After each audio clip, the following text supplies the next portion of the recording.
And Kairut said, one guy says, no thanks. He says he's been himself so long now that he's used to it. And Kairut said, whenever he'd have thoughts that seemed poised on the brink of poignancy and importance, this one chap would rush to the mirror, point to his reflection, and demand, then how do you explain that? And Kairut said, giving advice to another is valid only if these three tests are met. 1, the person is the same age as you. 2, their hormones are the same as yours. And 3, that their DNA is start over. And Kairut said, giving advice to another is valid only if these three tests are met. 1, the person is the same age as you. 2, their hormones are the same as yours. And 3, that their DNA's exact duplicate of yours, or else they're a revolutionist. And Kairut said, a spokesperson for one alternative reality said that they weren't presently accepting any new applications. And Kairut said, a man stopped me near the dead letter office and said, after watching our show the prescribed length of time, he no longer even suspected that anyone knew any more than he did. Except, he added, those who don't say much, and with them, it's hard to be sure. And Kairut said, according to one city expert, thought without talk is bad digestion. Who knows? Even an expert might be right now and then. And Kairut said, one kid asked his elder, say, old man, how come you never insult people who deserve it? And he replied, if they don't already know what they are, how is me telling them going to make any difference? And the youngster thought, geez, what an insult.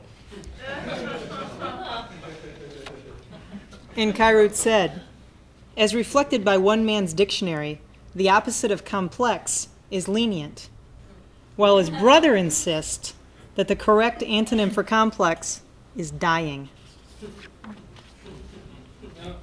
And Kairut said, one guy queried his neural bud, why is it that all the really great questions keep repeating themselves? Is that what makes them great?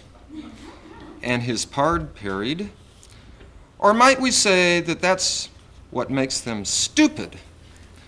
And glancing at his own head, he thought, it's good having friends in high places.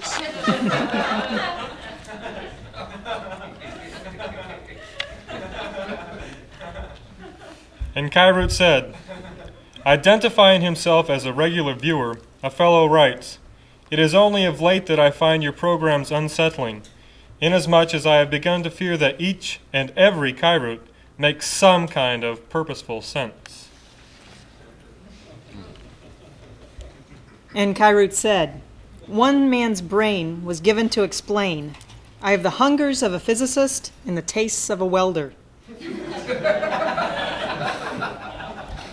And fully half of his neighbors rejoined, hey, tell us about it. And Kairut said, if you can look at another person's life and find events you believe conclusively shaped their destiny, then you or they one are fiction. Believe it or change your socks.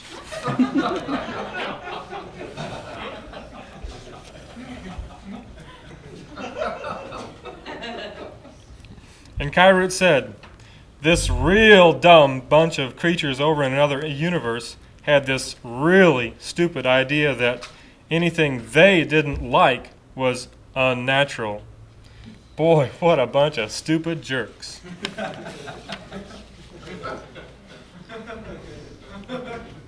And Kairut said, manifesting typical royal trepidation in matters of potential power encroachment, the king, as he signed the bill finally allowing religion in the state, said to the assembled church leaders, "The first time I see any of you men trying on hats that didn't come off a Kmart shelf, your holy ass is fried."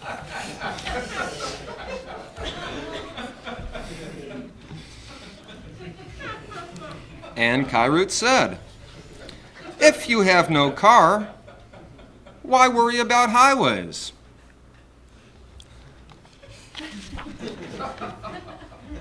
And Kairut said, "When one of the trustees of the city university heard they planned to introduce a course in ethics, he said, 'If such things must be taught, I say let's just include it in our home economics program.'"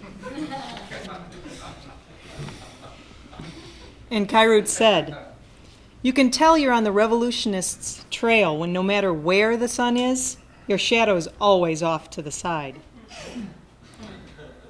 In subversive terms, the only semi-acceptable history is the pre-recorded kind.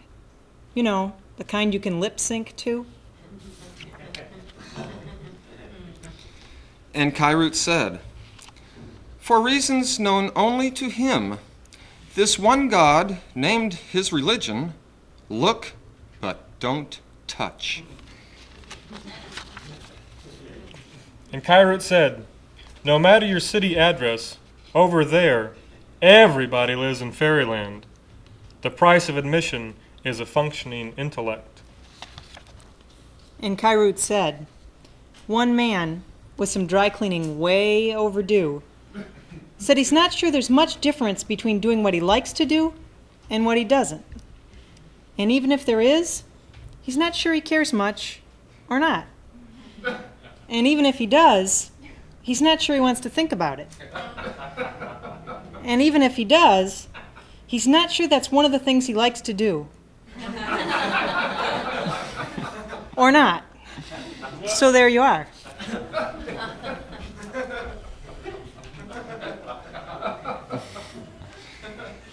And Kairut said, another viewer writes in to tell us that his favorite part of our show is when his family walks through the room and says, "Are you still watching that thing?"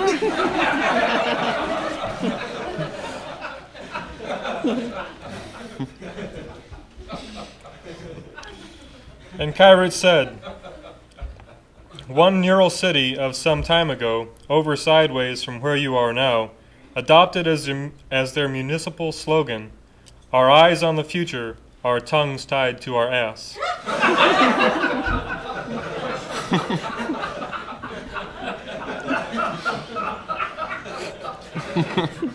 Hey, even a metro area might get on the good foot every other measure or so.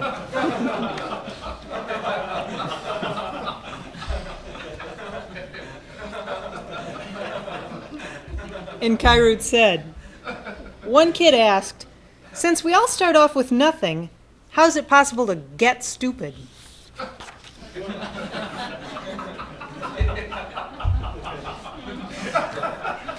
And Kairut said, buried in the complex nexus of one neural minefield, landscape, was once a reality that threatened to have a sail. Now, this particular reality dealt in no goods and provided no services, and yet it threatened, man oh man, how it threatened to have a sail. And Kairut said, "There was a strange doctor in a strange land who only gave medications he knew the patient would throw up." And Kairut said, "From the I Demand to Know department comes an inquiry from a gentleman who asks, if it were not intended that a sophisticated, well-read, up-to-date thinking person become cynical, sarcastic, and smart-assed critical, then why is it so easy to become so? Huh?" One of the young interns here at the station says that maybe we should close up this department before it gets really out of hand. Lad, I fear the suggestion is a tad late. And Kairut said, one guy would visit himself on Starting again. And Kyrut said, one guy would only visit himself on weekends.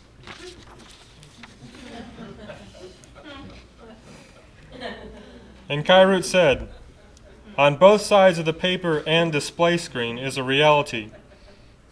In the world of man, there is no synapse with two neurons. Okay, start over. And Kyrut said, on both sides of the paper and display screen is a reality.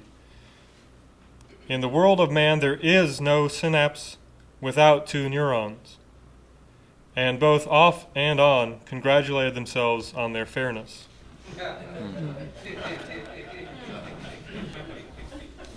And Kyrut said, one old man of perhaps a simpler persuasion told his kid, you can always trust a philosopher who rides the bus.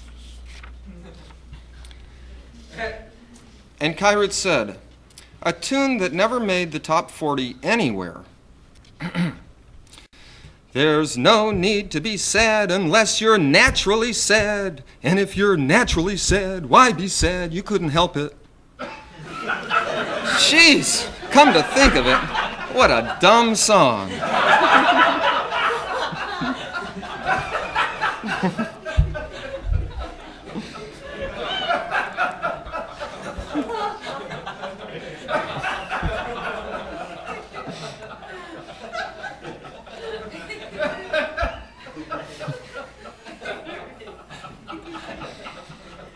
And Kyrut said, the facts, as per one man's view, is that the difference between where and when ain't worth spitting at.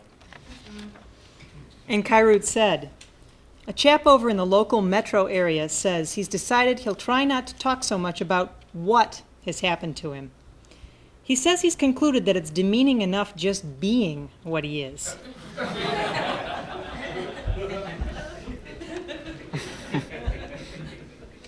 And Kyrut said, in a finite context, the past is pertinent only to two classes, genes and ordinary creatures.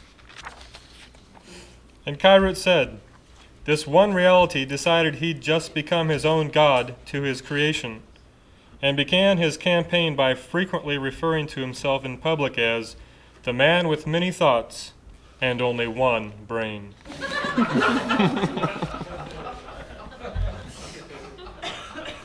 And Kyrut said, the secret fear of this one rather routinely dumb guy was that he'd be taken for no more than just routinely dumb. All dirt trails want to be 2 lanes. All 2 lanes want to be freeways. All freeways want to be runways. And all runways want to be further away from the noise. And Kyrut said, the king doesn't speak in metaphors. That's one of the ways he got to be king. And Kyrut said, more things to think about if you don't have the blues bad enough already. And if you do, what are you doing watching this for? In most city realities, their pithy sayings are of 2 varieties, either references to martyrdom or sarcasm. Upon hearing of this, one chap, somewhere in between life and the lack thereof, cried out, I don't know which of the 2 is worse. And Kyrut said, this one God was quite often heard to say, I love it, I just love it. And all his creatures knew he was fibbing.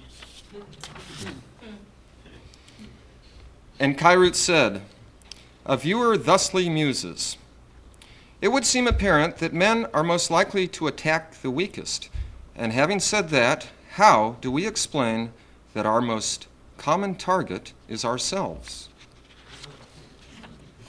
And Kyrut said, only the civilized are serious. Everyone else is either a mute or a revolutionist. And Kyrut said, one old man counseled his kid, those in the city who degrade the world of appearances generally don't like theirs. The reason the ordinary world of psychological insights is so popular and meaningless is that it is so popular and meaningless. Heads up, even conventional wisdom might sometimes cut a rope and get two pieces. And Kyrut said, as per well-established union contracts with the Paris fashion houses and the Detroit assembly plants, after a certain age, your mind is no longer required to turn out any new models.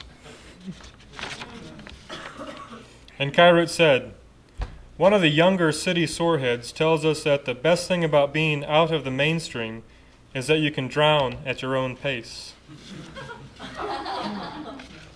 And Kyrut said, near the center of town, a man confessed, I'll admit it, it's difficult to be as handsome as I am without being as dumb as I am. There, happy? And Kyrut said, the revolution, the attempt to actually change in spite of the fact that ordinary life says you can while we know you can't.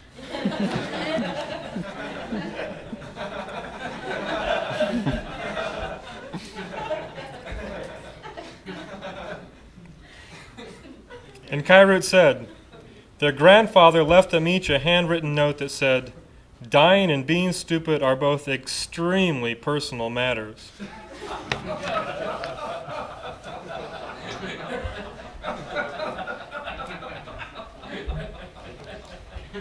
And Kyrut said, a visitor to this planet commented that the most egregious shortfall in the human language is that men make up all the definitions to their words. You know, he said he was a visitor, but he could have just been an old sorehead in disguise.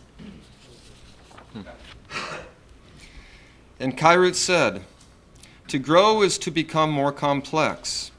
Man makes life more complex. And Kyrut said, while ideas may appear either forceful or weak, talk is bulletproof.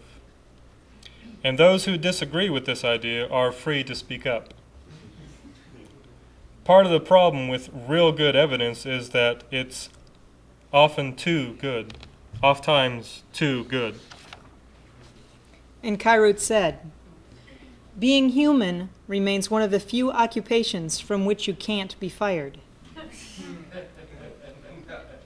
and to which its job description bears almost no resemblance to the actual duties involved.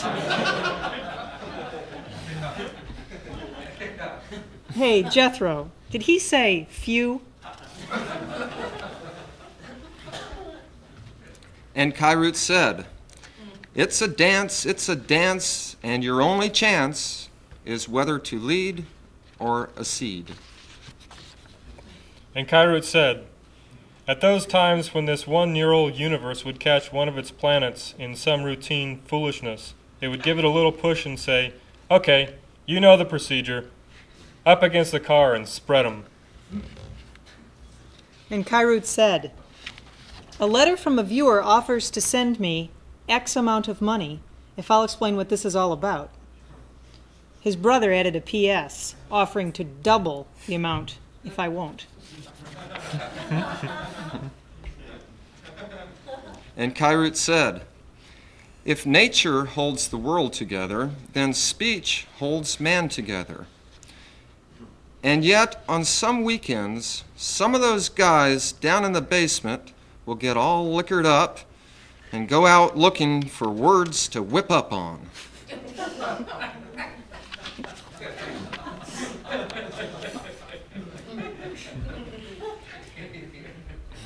And Kyrut said, one man seemed to be his own mentor. And Kyrut said, before he got on the bus, even before he decided where he was going, this one guy asked for a transfer. And Kyrut said, all competent public speakers have a glass of personal anecdotes near at hand. Everyone's a public speaker.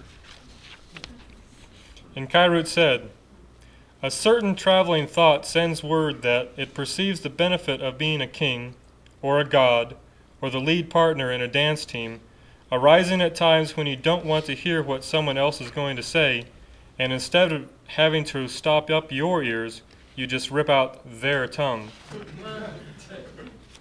And Kairut said, all neural settlements keep guards posted, just in case they ever come up with anything of value.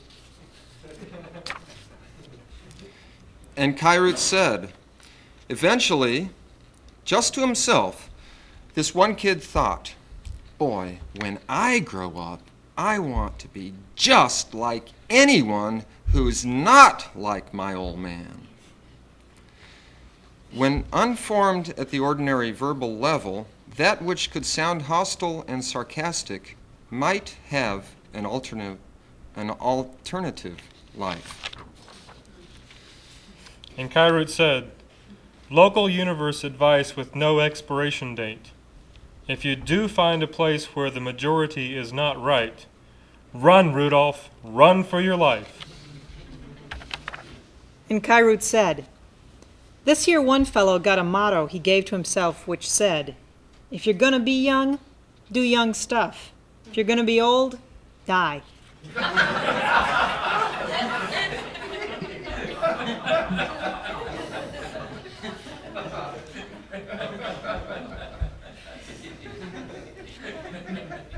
And Kairut said, any function that is alive is faulty, and men will attack it. And Kairut said, one guy decided he'd only answer questions when a prize was involved. A prize was hardly ever involved.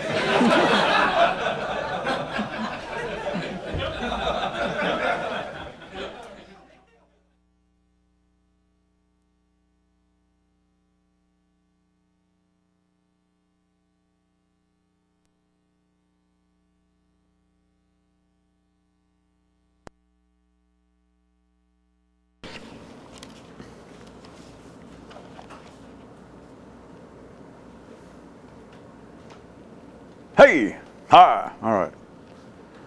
We're continuing our tramp out through that kind of new territory wherein we had been noticing that speech has become, or that we should be recognizing, a few people, that speech has become like a new basic primary function required for the full development, the full execution of human life on this planet at this time.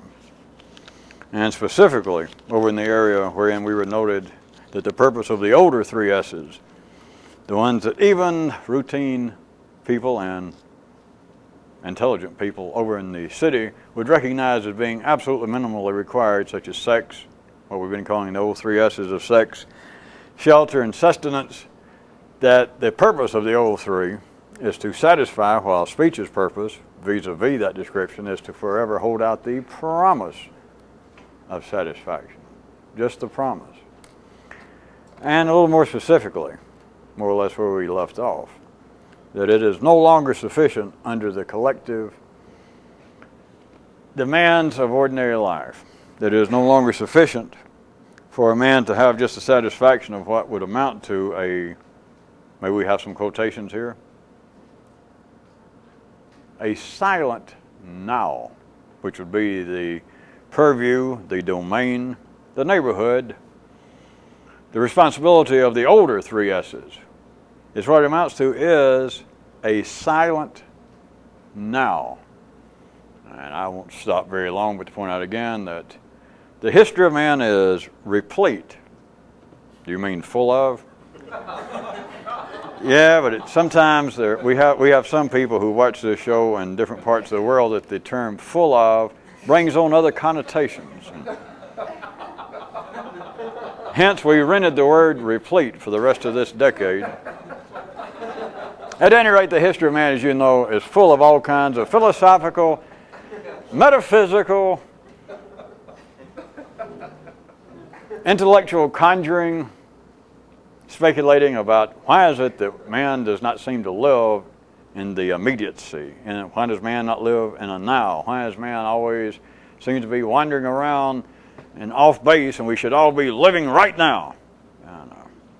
For any of you who are nowadays called New Agers, if you think that's some kind of new major breakthrough on some small prophet, or even a guy that's been thrown for a loss, but perhaps still running some sort of little organization. If you think that's something new, boy, are you behind the times.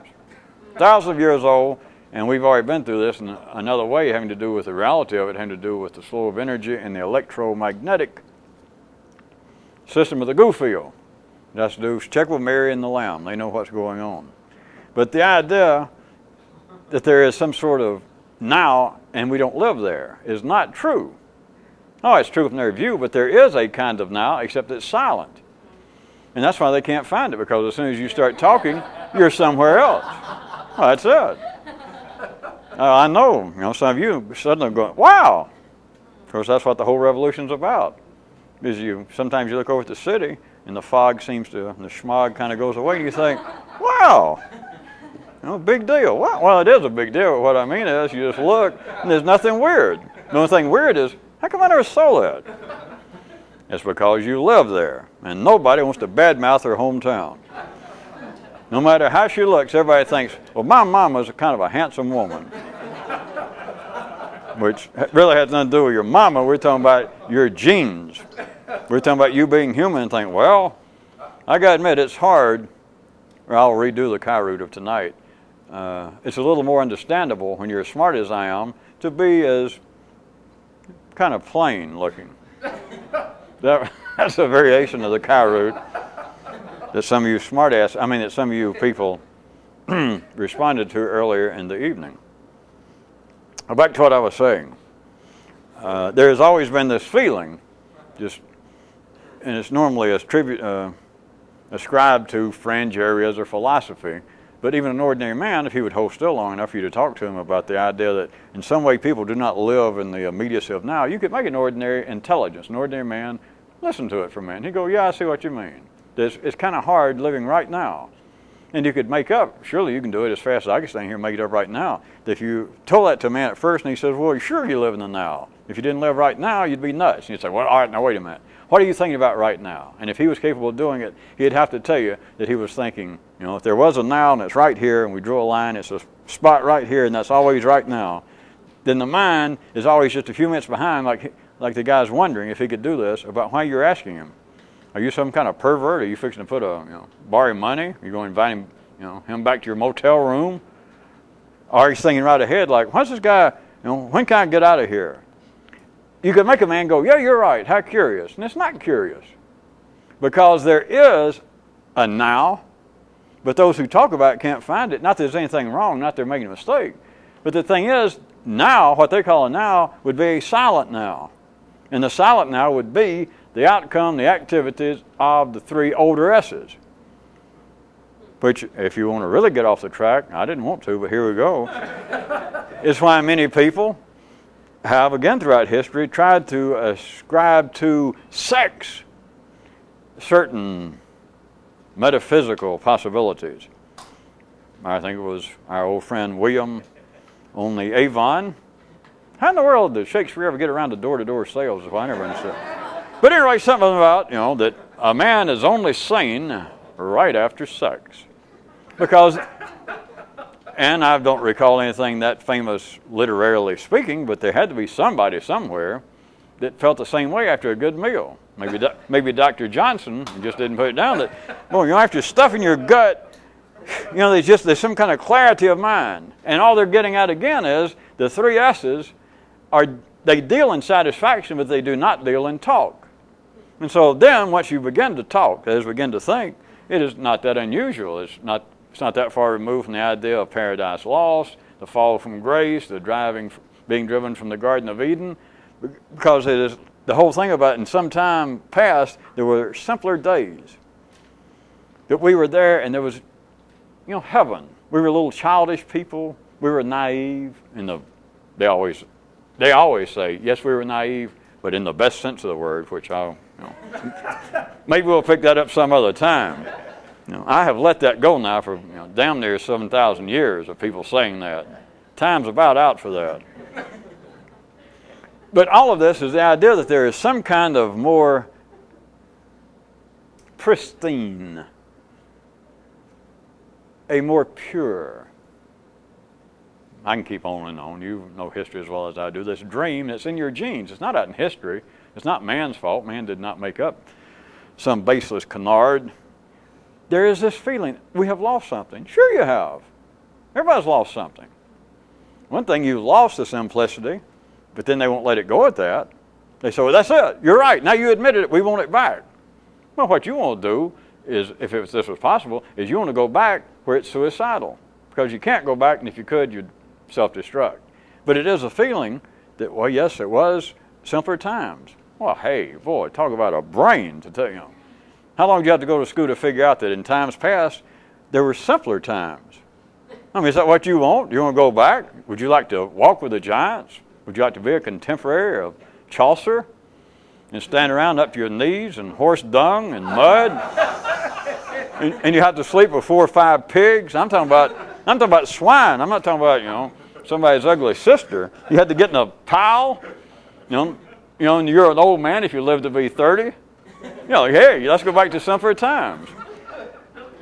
And not only no CDs, they didn't even have any vinyl records then. They had nothing. And is that what you want? But at any rate, we've been through this several times. Doesn't mean that you still can't see something because you're surrounded by it. Oh, I meant in here. I keep forgetting that some of you know better. You're surrounded by it. Now, could we freeze up real quick inside of your brain and you go, I'm surrounded by it. Okay. That in some way we have lost something. But what I was getting at was that it is no longer sufficient what they dream of, but an ordinary mind cannot go back and even conceive of it. All it can do is whine, dream, speculate about gods and some other existence, and maybe some other day will be carried back to this more simplistic, safe, cruder time. What they're missing is what amounts to a silent now.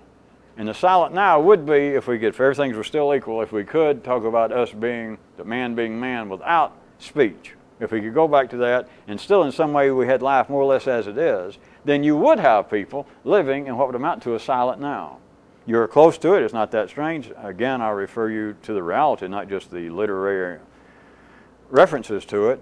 I refer you to, on a good day, when you're the right person, the hormones are just right, after good sex, and at least until you fall back in your regular rut and begin to think, you got anything to eat?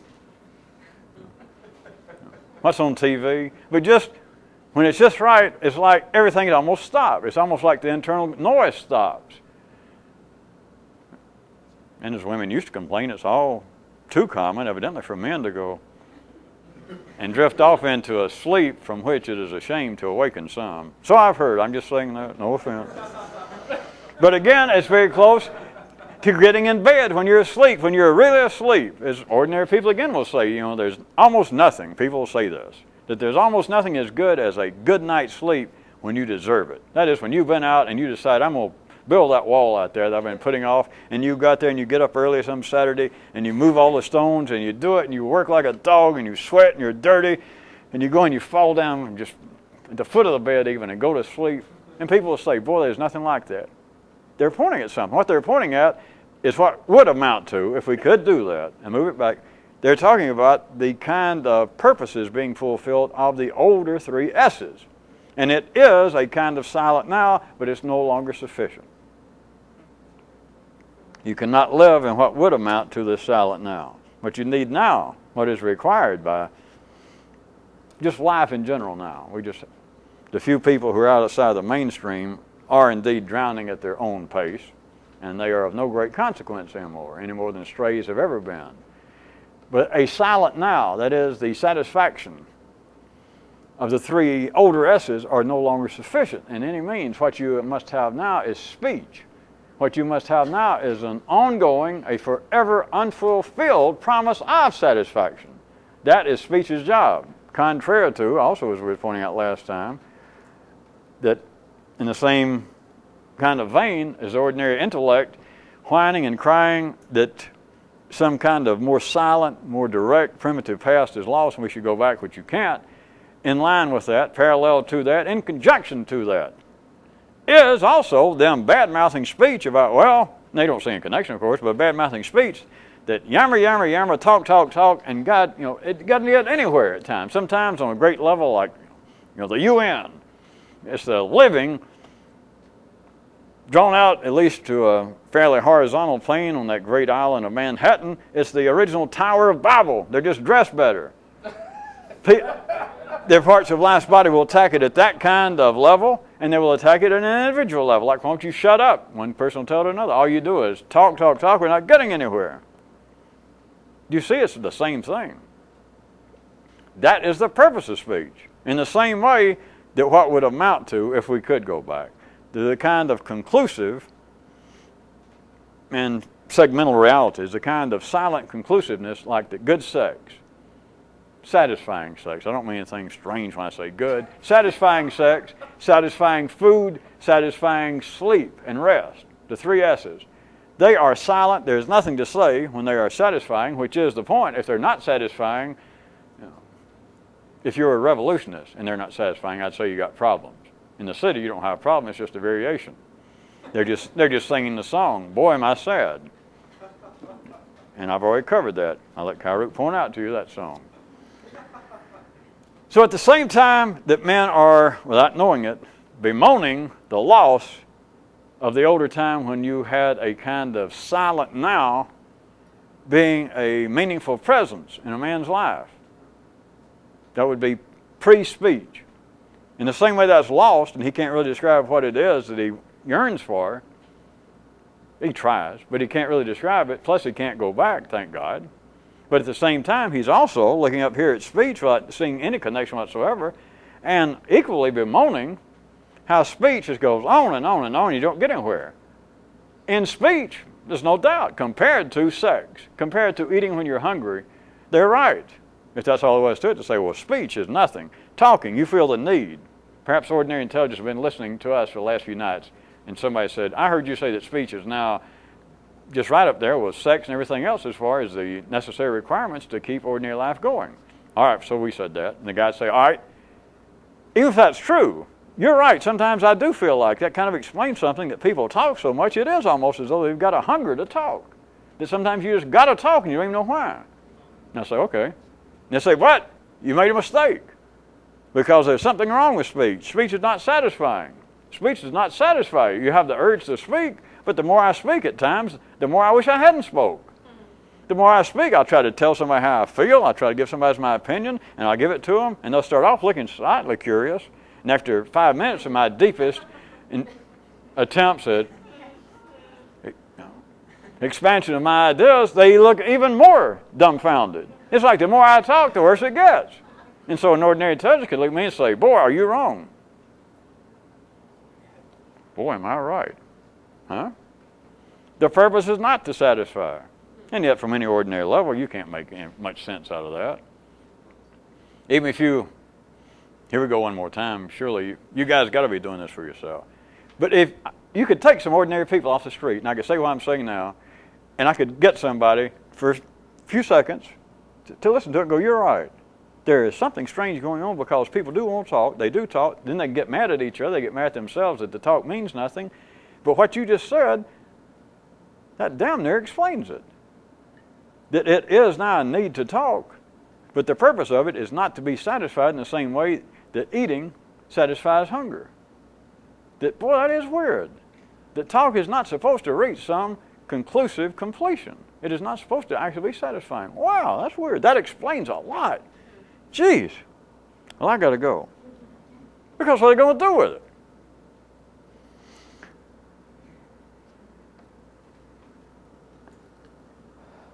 As opposed to what would have been the functioning of the older 3 S's, that they would be satisfying in a way that was contained within a silent now. Speech requires, as always easily described in a polarized world, requires the opposite, because it requires not satisfaction, not something that seems to be now, and certainly not something silent. It belies all 3 of those adjectives.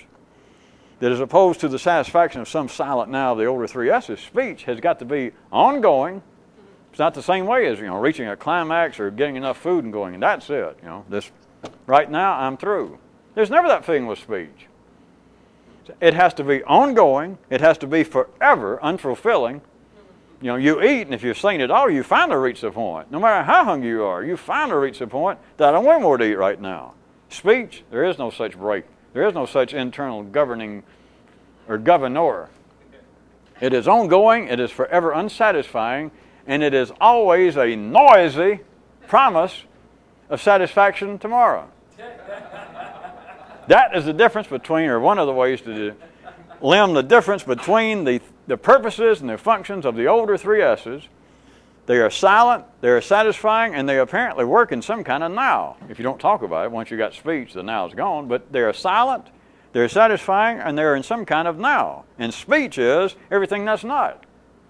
It's ongoing, it's noisy, it's forever unfulfilling, but it's always the promise of tomorrow. As a Kairut recently said in that line that as sex would be today's meal, romance is tomorrow's menu. For those of you who remembered it. How about, I guess we're ready for this. How about a Texas bunkhouse, steel cage, no disqualification, chainsaw match?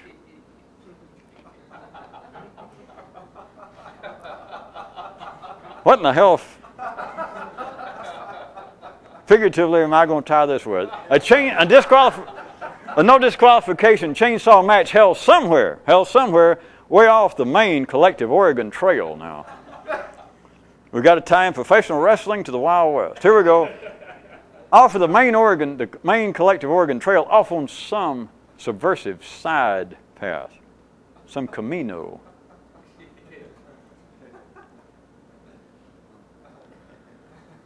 It would be over in this place that we might note how a neural gunslinger, I guess with his wrestling tights, but a neural gunslinger, how he might, in the privacy of his own lifetime, in his own planning season, might actually become more than he is, was, should be. Obviously, I didn't preface by trying to jog your memory back a few nights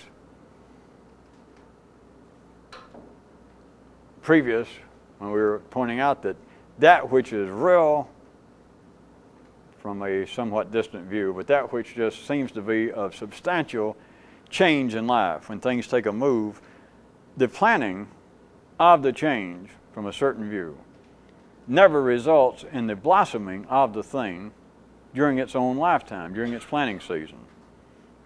I'll go back to that example that just floored so many of you. There can be no Christianity while Jesus was alive. There can be no Buddhism while Buddha was alive. Ford could not be the classic it was while the old Henry T. Sr. was still alive. Take your choice in there somewhere. And then beyond automobiles and religion is the reality of it, that is the way the energy of life flows through man. That the real changes that seem to have some impact on life, that seem to be the historical peaks,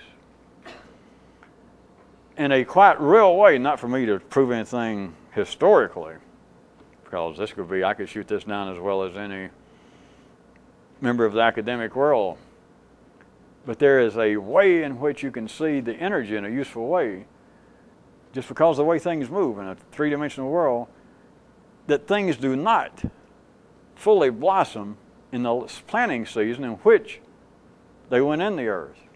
They do not reach fruition in a lifetime. That's just the way things work. And this roundabout, to say the least, tie into professional wrestling and the movements in the Wild West and It's me trying to get you to consider that there might be an exception to this, which you've already considered, or you would not be sitting here, unless someone's bribing you to come here. Even I don't want to think about that. The possibility of a non-townsperson, a neural unsettler, not a settler, not somebody over there in town, not somebody part of the wagon trains, not those, as they should be, the rest of them, faithfully following the Oregon Trail, faithfully following the wagon master who says, all right, now everybody, we got to leave in 10 minutes, and everybody go on your wagons and get all your stuff in there. We can't have people just wandering off. We got to stick together. You don't need a movie. You don't need to think about the settling of the Wild West. That is the settling of the human intellect. We got to stay together here. A neural gunslinger, a neural unsettler is somebody who is not trying to settle. And I was asking you to consider the possibility that contrary to all that we had already established, that such an unsettler, a kind of the neurally homeless, might actually, in spite of what we were pointing out, might, in the privacy of his own head, of his own mind, in his own lifetime, might actually become more than he is, was, should be. It is, as per one of the Kairouts tonight, to say that he might actually, or you might actually have the nerve to change in spite of the fact that life says you can. Well, you know that you can't. It's to have the nerve to go right ahead. For those of you who wondered, I did repeat that because it got such a reaction tonight, and then I feared strange emanations coming from some of you that there was a mistake in there. Now, it said the revolution would be the attempt to change in spite of the fact that life says you can. Well, you know you can't. There was no mistake. Might I also suggest that any of you casual viewers out there, in regards to this, maybe that all of you should get together and not think about that.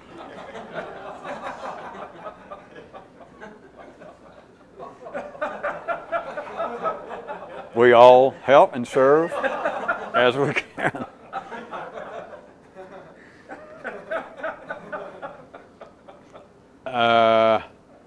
I'm going to leave it at the point of simply hinting again from the numerous ways that we have tried to encircle the city, get away from the city and look at it. That is, the throne where you seem to have the king of your own thoughts, the core of collective wisdom, which is correct, remember. Because if you ever get to a place where the core, where the king, where the majority is not right, remember, it was either Kai Root or Chuck Berry tonight, told you. He said, run, Rudolph. Run for your bloody life, because you should. And you don't have to worry just about out there, which would be bad enough if you suddenly woke up, which is not going to happen. If you woke up in a twilight zone and the majority was not right, run. If there was anywhere to run, run. But now back to the more probable scenario that you wake up one day, sort of, you turn around, and in here, you feel like, wait a minute, the majority is not right. If you're ordinary, of course, that's known, I think, technically as, oh my God, I'm going to pieces. That's when you should run. Now, of course, the revolutionist, remember, realizes there is nothing to take a vacation from. There is nowhere to run. If you're off the main trail to begin with purposefully, what the hell? Well, there's some new rocks, or, there's the road just turns into nothing. How are you going to complain? You purposefully went out there. Everybody else is on the right track. They're over there. Somebody's leading them along. The wagon master, Ward Bond, or whoever was in movies. Come along, folks. I've been out here many times. You can trust me. I'm over 50, and I'm probably 20 pounds overweight, and I have a nice, honest face, and my voice is good. Ho! Get them in line. It is collective wisdom. They know what they're doing. That is the way life needs to go. Your hero should have been, if you're ordinary, Lewis and Clark, the Michelin Man. Even Ward Bond, since he got a small reaction out of you people. But if you are purposefully gone off the trail, not that kind of sorehead in that other Kairut tonight, because that was a city sorehead that said that he found the joy of being out of the mainstream, being that you could drown at your own pace. That was kind of soften you up. That was like a, so I could whip the real one on you later.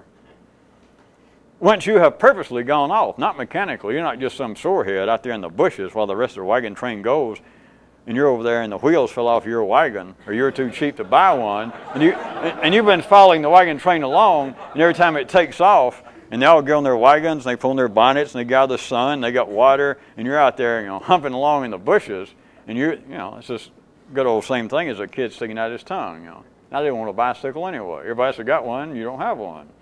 It's not that. That's the sorehead that says, well, the thing I like about being out here is, I can die, without asking anybody's permission. I can get hurt. That is not purposefully going off. That is not being out on your own camino, on your own subversive side trail.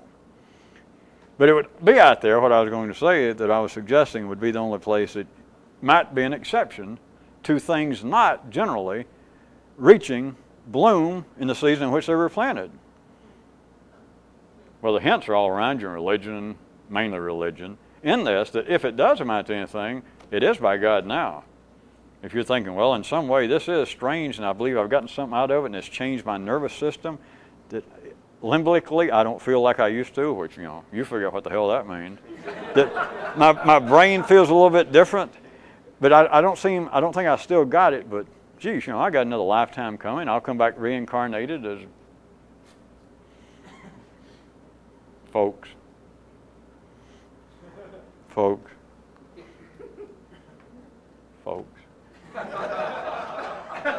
It's hidden way deep, like right at the surface. It's so obvious, it's so evident that the evidence, another Kairut tonight, that when evidence is real good, the problem is from ordinary views, it gets to be too good.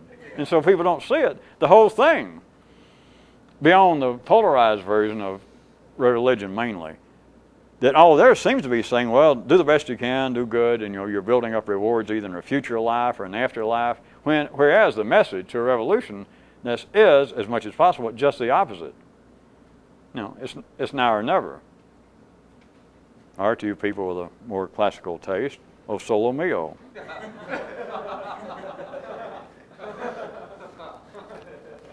The point of this is,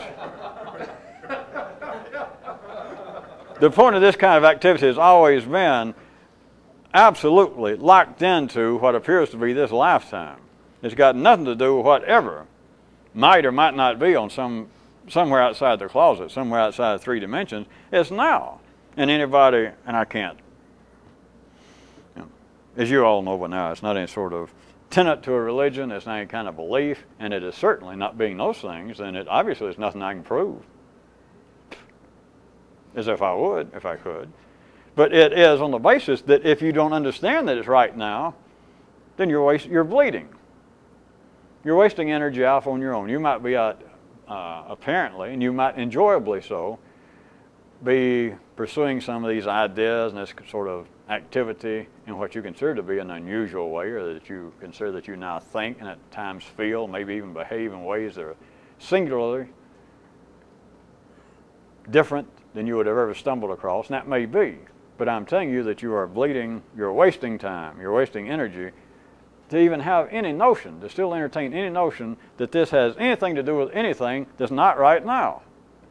Your lifetime, I don't have to mean this instant now, but if you think it's anywhere outside this lifetime, then you're at least in part crippled. You got some broken toes, you're bleeding, you're sweating like a hog. You're out there, you may be out on a side trail, but would you take my word for it? You're not operating at max efficiency. You're not. It has always been talking about now, and which is the beauty that we don't have time to go into, or I wouldn't anyway, and it comes out in religion almost the opposite. Jethro, did he say almost? That's the same man who said few. Almost. What religion doesn't talk about, the basis of religion is, well, There's more than meets the eye. You know, it's a revolutionists told them that originally, so to speak, and they went, talk about metaphorical, talk about symbolic, and it was all over.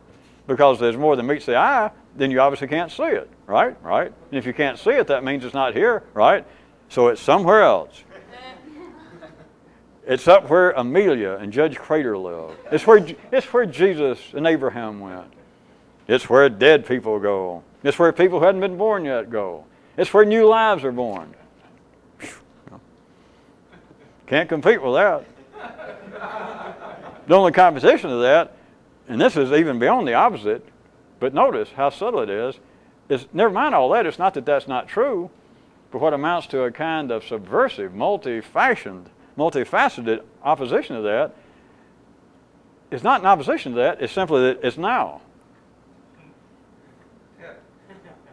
That the rest is irrelevant. I mean, it's not even pertinent to whether it's true or not. I mean, a real revolution, anybody understood anything, wouldn't even bother internally. Forget external, wouldn't even bother internally about, what if they're right? What if there is another kind of life? Or what if we do come back on another planet? Or we come back as somebody? Well, you surely, go look up the word. You must know it. It's moot. It doesn't mean it's right or wrong. It's just, it has no bearing on this. None. And as I said, if you're still operating on any assumption that it do, then you are not functioning at maximum efficiency, even if you are out somewhere off the main trail.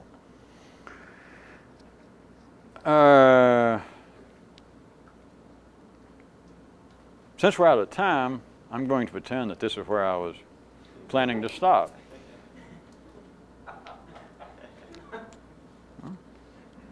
It's nice to be able to appear to know what you're doing, even if accidentally.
And Kyrut said, "A man with secondary concerns will never want for something to do, even if he has to dance with himself." And Kyrut said, "Some thoughts seem to last longer than others. That's why there seems to be you, and then everybody else."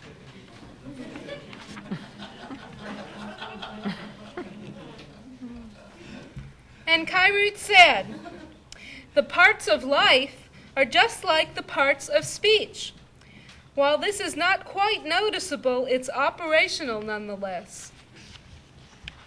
And Kyrut said, "And now another item from my department of Strange but True, which was originally to be called True but True, but I was outvoted. Many of those who so vocally claim to want to know something new actually want to the least. We can be glad they didn't make me call it the Return Department." And Kyrut said, whenever his own mind would get too uppity with him, this one guy'd say, "Hey, I could buy you at a discount and sell you for a loss."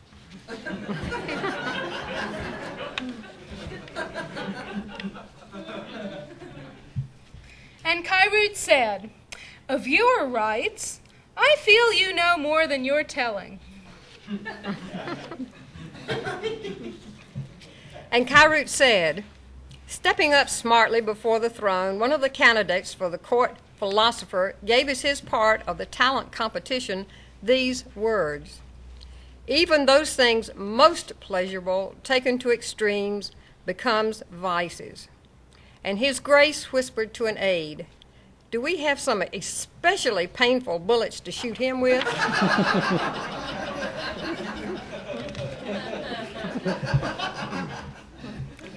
And Kairoot said, one group believes when you die, you get a standing ovation.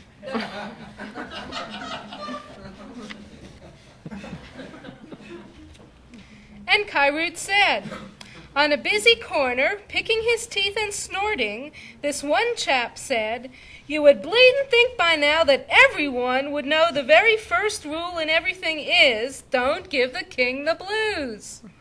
Pick, snort. And Kairoot said, one man in the city fearlessly cautioned his son, "Do not your mind let be a shipping dock for cliches." And Kairoot said, during the early days of his intellectual quest, one man referred to himself as a genius. A bit later on, he changed it to an undiscovered genius. Then after that, his self-reference became a sadly overlooked genius.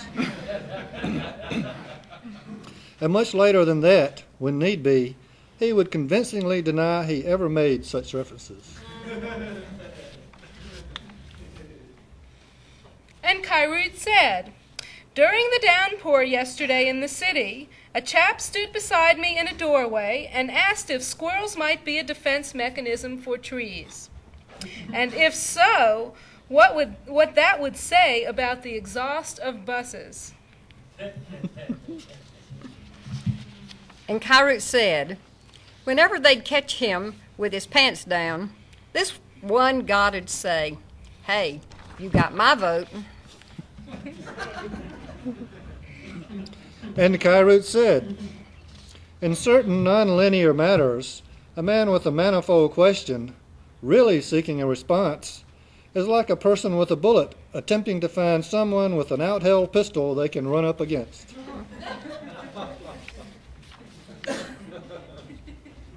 And Kairoot said, once he'd come to his senses, he discovered there were far fewer commercials than he'd originally thought.